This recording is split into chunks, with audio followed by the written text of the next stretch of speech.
Hi, my name is Rebecca Loasiga. I am doing a video today for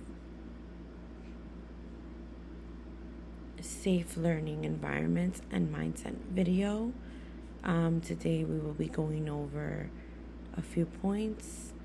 I chose to focus on kindergarten through third grade, and students needed by teachers and students to create a safe learning, productive environment.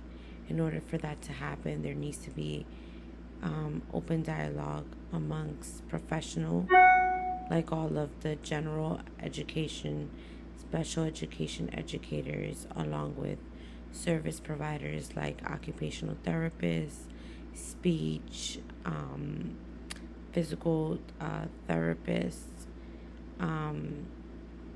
administration. So, typically, the assistant principal is in charge of the SPED liaison programs,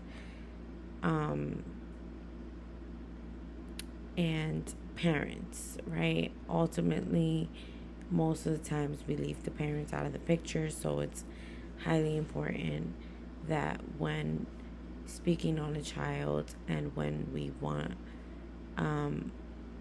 to get to know the child more and to create a safe space, not only are we doing it, but we also want to make sure that parents are a part of the process and give us their insight as well.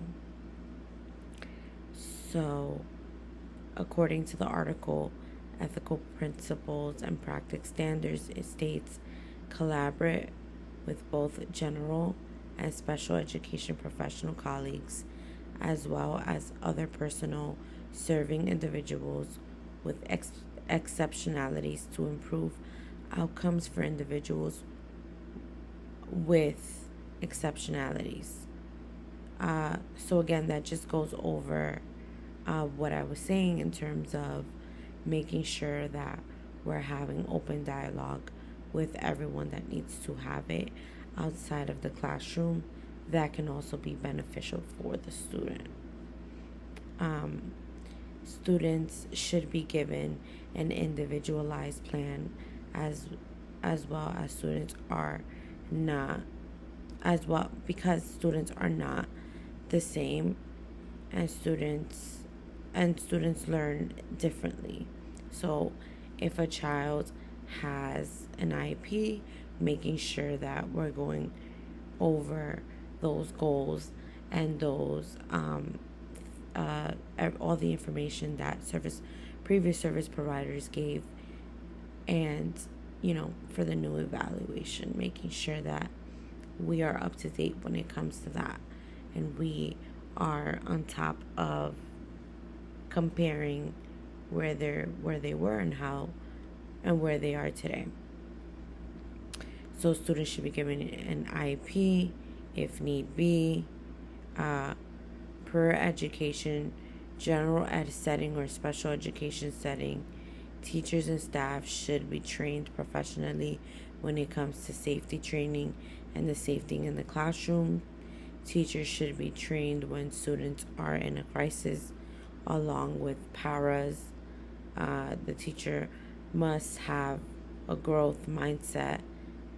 And when we say growth mindset, we, in terms of the teacher being able to believe in change and is constantly willing to modify her lesson plans, go about her day different than she did the day before because maybe that didn't work. So having a growth mindset and maybe changing things around constantly, versus a fixed mindset. Teachers should promote that students have a growth mindset as well. In doing so, teacher is helping students be motivated and try their best, causing stability in the classroom. When students believe that they can achieve things through positive reinforcement from a teacher, the child will oftentimes do better. There are some tips that can be used, like self-advocacy, increases independence. So when students are able to communicate their needs and wants, they become more independent. That's helpful. When students are able to be responsible in terms of how they carry themselves in the classroom, taking care of property. That is another form of independence. Supporting critical thinking, having meaningful conversations. Again, part of the communication, right?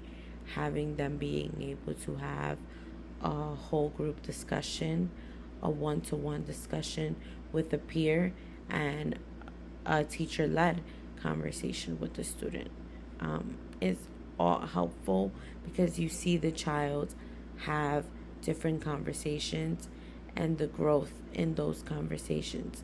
Maybe the child is able to have a more in-depth convo with a peer versus an adult, right? Maybe they feel intimidated by an adult, and you would only know that through the lens of watching that play out in each setting.